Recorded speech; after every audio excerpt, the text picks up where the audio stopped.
Hello,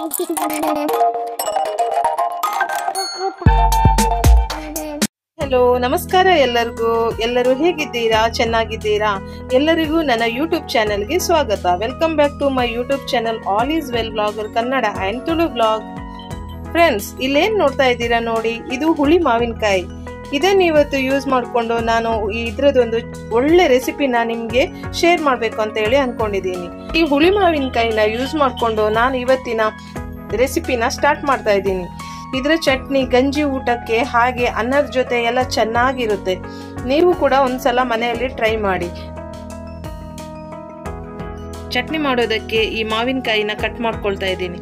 ಇದು ನೀವು ನೋಡ್ಬೋದು, ಇಲ್ಲಿ ನೋಡಿ, ಇದು ಮಾವಿನ ಹಣ್ಣು ತರ ಕಾಣುತ್ತೆ, ಬಟ್ ಇದು ತುಂಬಾನೇ ಹುಳಿ ಇದೆ ನೋಡಿ, ತುಂಬಾನೇ ಹಣ್ಣಾಗಿರೋ ತರ ಕಾಣುತ್ತೆ, ಆದ್ರೆ ಇದು ಹುಳಿ ಮಾವಿನಕಾಯಿ.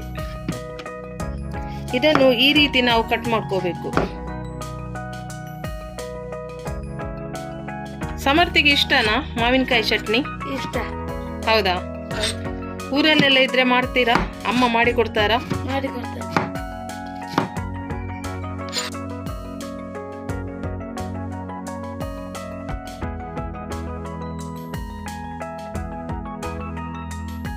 ಇದು ಮಾವಿನಕಾಯಿ ಎಷ್ಟು ಹುಳಿ ಇದೆ ಅಂತ ಹೇಳಿದ್ರೆ ಬಾಯಲ್ಲಿ ಇಡೋಕ್ಕಾಗಲ್ಲ, ಅಷ್ಟೊಂದು ಹುಳಿ ಇದೆ.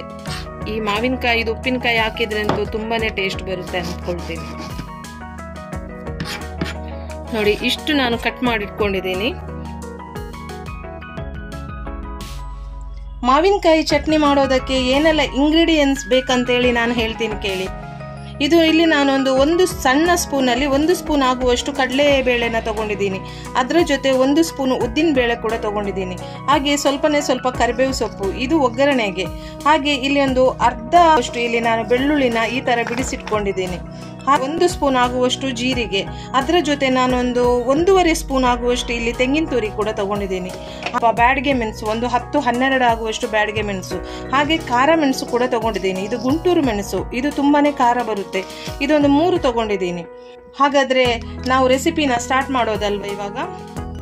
ಈ ಸ್ಟವ್ ಆನ್ ಮಾಡಿಕೊಂಡು ಅದರ ಮೇಲೆ ಒಂದು ಪ್ಯಾನ್ ಇಟ್ಕೊಂಡಿದ್ದೀನಿ. ಇದಕ್ಕೆ ಸ್ವಲ್ಪ ಇಲ್ಲಿ ನಾನು ತೆಂಗಿನ ಎಣ್ಣೆ ಯೂಸ್ ಮಾಡ್ಕೊಳ್ತೀನಿ. ಇಲ್ಲಿ ನಾನು 1 ಸ್ಪೂನ್ ಆಗುವಷ್ಟು ತೆಂಗಿನ ಎಣ್ಣೆನ ಯೂಸ್ ಮಾಡ್ಕೊಳ್ತಿದ್ದೀನಿ. ಸಾಕು. ಈಗ ಮೊದಲಿಗೆ ಇಲ್ಲಿ ಕಡಲೆಬೇಳೆ ಹಾಗೆ ಉದ್ದಿನ ಬೇಳೆನ ಬಿಸಿ ಮಾಡ್ಕೊಳ್ತೀನಿ.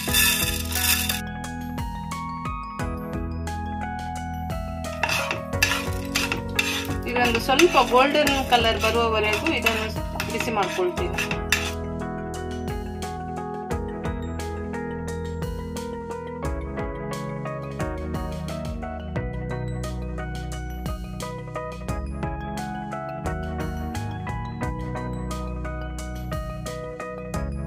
ಇಲ್ಲಿ ಫ್ರೈ ಆಗ್ತಿರುವಾಗ ಉದ್ದಿನ ಬೇಳೆ ಹಾಗೆ ಕಡಲೆಬೇಳೆದು ಒಳ್ಳೆ ಘಮ ಬರ್ತಿದೆ. ಈ ಟೈಮಲ್ಲಿ ನಾನು ಇಲ್ಲಿ ಬ್ಯಾಡ್ಗೆ ಮೆಣಸನ್ನು ಕೂಡ ಹಾಕೊಳ್ತೀನಿ, ಹಾಗೆ ಖಾರದ ಮೆಣಸು ಕೂಡ ಹಾಕೊಳ್ತೀನಿ.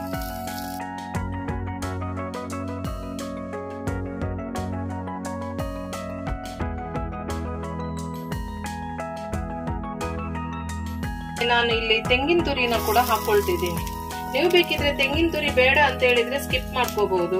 ನಾನು ತೆಂಗಿನಕಾಯಿ ಹಾಕೋದ್ರಿಂದ ಇದು ನೀವು ಒಂದು 4-5 ದಿವಸ ಇಟ್ರು ಚಟ್ನಿ ಏನು ಹಾಳಾಗಲ್ಲ.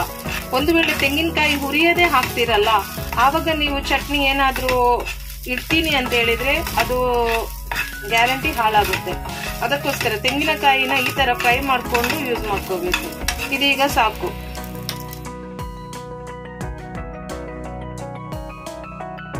ತೆಂಗಿನ ತುರಿ ಹಾಕೋದ್ರಿಂದ ಚಟ್ನಿ ಸ್ವಲ್ಪ ಟೇಸ್ಟ್ ಜಾಸ್ತಿ ಆಗಿರುತ್ತೆ.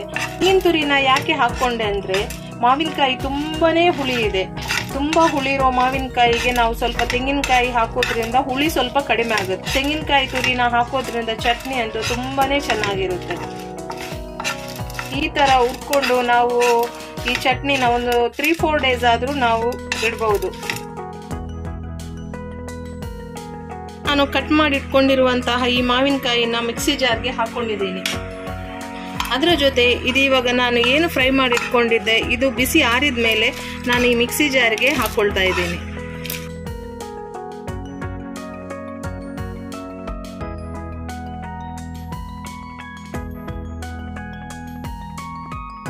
ನಂತರ ಇಲ್ಲಿ ನೀವು ನೋಡಬಹುದು ಬೆಳ್ಳುಳ್ಳಿ ನಾನು ಮೊದಲೇ ತೋರಿಸಿದಲ್ಲ, ಈ ಬೆಳ್ಳುಳ್ಳಿನ ಕೂಡ ಇದಕ್ಕೆ ಹಾಕೊಳ್ಬೇಕು. ಅದರ ಜೊತೆ ಜೀರಿಗೆ ಕೂಡ ಹಾಕೊಳ್ತಾ ಇದ್ದೇನೆ. ಸ್ವಲ್ಪ ಉಪ್ಪು ಕೂಡ ಹಾಕೊಳ್ತಾ ಇದ್ದೇನೆ. ಒಂದು 1/4 ಸ್ಪೂನ್ ಅಷ್ಟು ಇವಾಗ ಹಾಕೊಳ್ತಾ ಇದ್ದೀನಿ. ಆಮೇಲೆ ನಾವು ಉಪ್ಪು ಕರೆಕ್ಟ್ ಇದೆಯಾ ಅಂತೇಳಿ ಮತ್ತೆ ಕೂಡ ಚೆಕ್ ಮಾಡ್ಕೋಬಹುದು. ಇವಾಗ ರುಬ್ಬುವಾಗ ನಾನು ಉಪ್ಪು ಕೂಡ ಹಾಕೊಂಡಿದ್ದೀನಿ. ಇಲ್ಲಿ ನೋಡ್ಬಹುದು ನೀವು ಸಣ್ಣ ತುಂಡು ಒಂದು ಬೆಲ್ಲನೂ ಕೂಡ ಇದಕ್ಕೆ ಹಾಕೋಬೇಕು. ಈ ಬೆಲ್ಲ ಹಾಕೋದ್ರಿಂದ ಚಟ್ನಿ ಅಂತೂ ತುಂಬಾನೇ ರುಚಿ ಆಗುತ್ತೆ. ಇದನ್ನೀಗ ನಾನು ರುಬ್ಕೊಂಡು ತರ್ತೀನಿ. ಇದು ನೈಸ್ ಆಗಿ ರುಬ್ಬೋದೇನು ಬೇಡ, ಹಾಗೆ ತುಂಬಾ ತರಿತರಿನೇ ಆಗು ಬೇಡ, ಮೀಡಿಯಂ ಆಗಿ ರುಬ್ಕೊಂಡು ಬಂದ್ರೆ ಸಾಕು.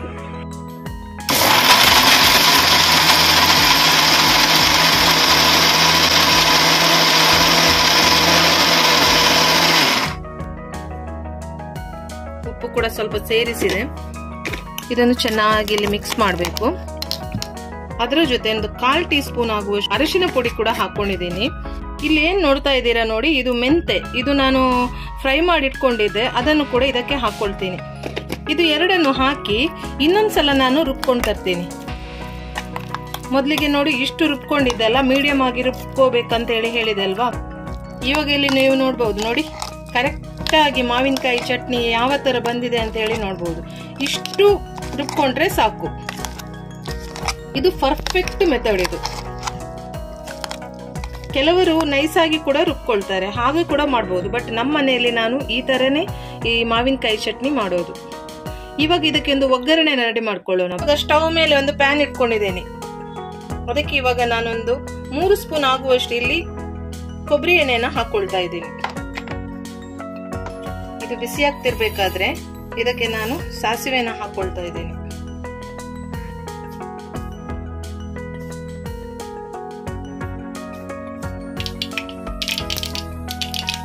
ಇದು ಇವಾಗ ನೋಡ್ಬೋದು ಸಾಸಿವೆ ಚೆನ್ನಾಗಿ ಸಿಡಿತಾ ಇದೆ.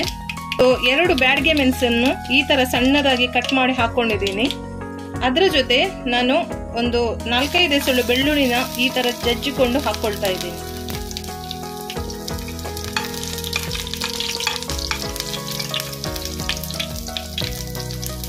ಗ್ಯಾಸುರಿನ ಆದಷ್ಟು ಲೋ ಫ್ಲೇಮ್ ಅಲ್ಲೇ ಇಡಿ. ಆಮೇಲೆ ಇಲ್ಲಿ ಕರಿಬೇವು ಸೊಪ್ಪನ್ನು ಕೂಡ ಇದೆ. ಅದರ ಜೊತೆ ನಾನಿಲ್ಲಿ ನೋಡಿ ಇಲ್ಲಿ ಒಂದು 1/2 ಸ್ಪೂನ್ ಆಗುವಷ್ಟು ಇಂಗಿದೆ. ಇಂಗನ್ನು ಕೂಡ ಇದಕ್ಕೆ ಹಾಕೊಂಡು ಚೆನ್ನಾಗಿ ಫ್ರೈ ಮಾಡ್ಕೋಬೇಕು.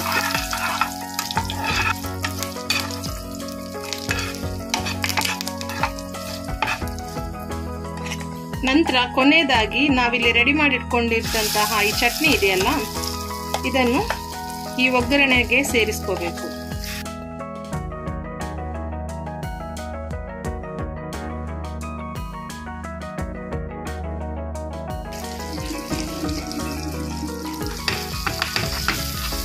ಇದು ಇವಾಗ ನೋಡಿ ಇದರ ಜೊತೆ ಒಂದು ಸ್ವಲ್ಪ ಹೊತ್ತು ಹೀಗೇನೆ ಫ್ರೈ ಮಾಡ್ಕೋಬೇಕು. ಸಣ್ಣ ಉರಿಯಲ್ಲಿಡಬೇಕು. ಸಣ್ಣ ಉರಿಯಲ್ಲಿಟ್ಟು ಈ ತರ ಫ್ರೈ ಮಾಡ್ಕೋಬೇಕು. ಒಂದು 2 ನಿಮಿಷ ಫ್ರೈ ಮಾಡ್ಕೊಂಡ್ರೆ ಸಾಕು.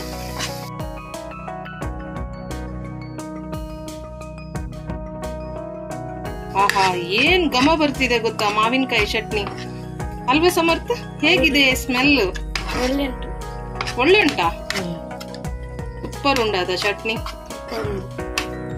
ನಾನು ಮೊದ್ಲೇ ಹೇಳಿದಾಗೆ ಇದು ಅನ್ನದ ಜೊತೆ ಅಂತೂ ಸೂಪರ್ ಕಾಂಬಿನೇಷನ್ ಅಂತಾನೆ ಹೇಳ್ಬಹುದು.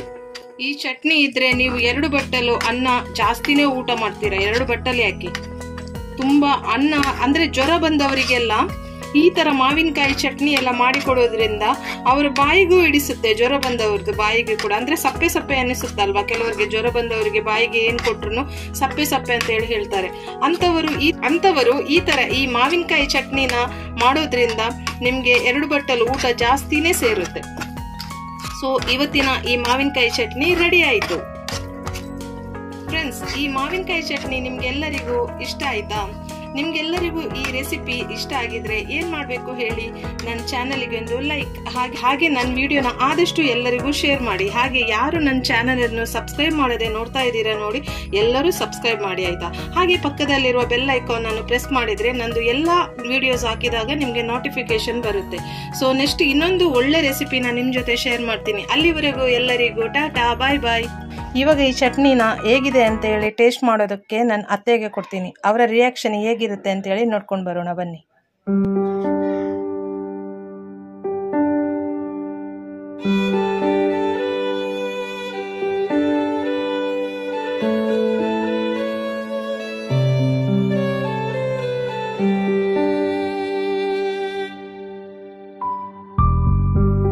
ನೆನಪಿದೆ ಮೊದಲ ನೋಟ.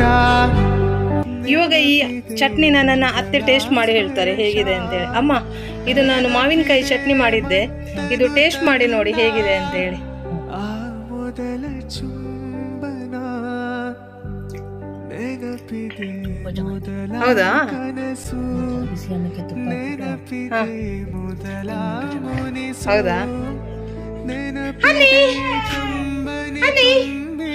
ಏನ್ ನೋಡ್ತಿದೀಯಾ? ಏನ್ ನೋಡ್ತಿದೀಯಾ ಹನಿ?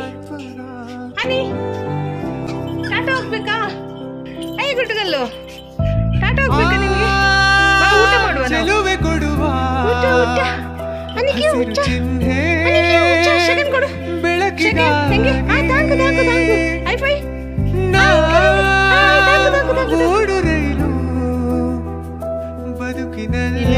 ಬಾಯ್ಲ್ ರೈಸ್ ಮತ್ತು ಮಾವಿನಕಾಯಿ ಚಟ್ನಿ. ಇವತ್ತು ಗಂಜಿ ಊಟ ಹಾಗೆ ಮಾವಿನಕಾಯಿ ಚಟ್ನಿ ಜೊತೆ, ಹಾಗೆ ಅದಕ್ಕೆ ಸ್ವಲ್ಪ ತುಪ್ಪ ಹಾಕಿದ್ದೀನಿ. ಇದರ ಜೊತೆ ಈ ಕಾಂಬಿನೇಷನ್ ಅಂತೂ ಸೂಪರ್.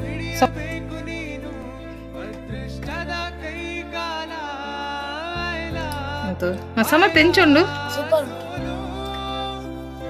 ಒಳ್ಳೇದಿದೆಯಾ ಊಟ? ಯಾವ್ದು ಇಷ್ಟ ಆಯ್ತು? Boil rice, chutney. Boil rice ಮತ್ತೆ ಚಟ್ನಿ ಎರಡು ಇಷ್ಟ ಆಯ್ತಾ? ಹೌದು. ಸರಿ, ಊಟ ಮಾಡು. ಚೆನ್ನಾಗಿದೆ. ನನ್ನ ಮನಸ್ಸು ಮೀಸಲು, ಈ ಕನಸು ಮೀಸಲು. చట్నీ ఎడ్డండా ఏతున్ పంచండి ఏతు బట్టలు ఉన్పైని రెండు బట్టలు ఉన్పనా పక్కనా తూక నిక్కల ఇంకల ಚಾಲೆಂಜ್ ಅಮ್ಮ ಸಮರ್ಥ ರೆಡ್ ಬಟ್ಟಲು ಒನಸ್ ಮನ್ಪೋಗೇನಿ ಸರಿ ಸಮರ್ಥ ಊಟ ಮಾಡು ನೀನು.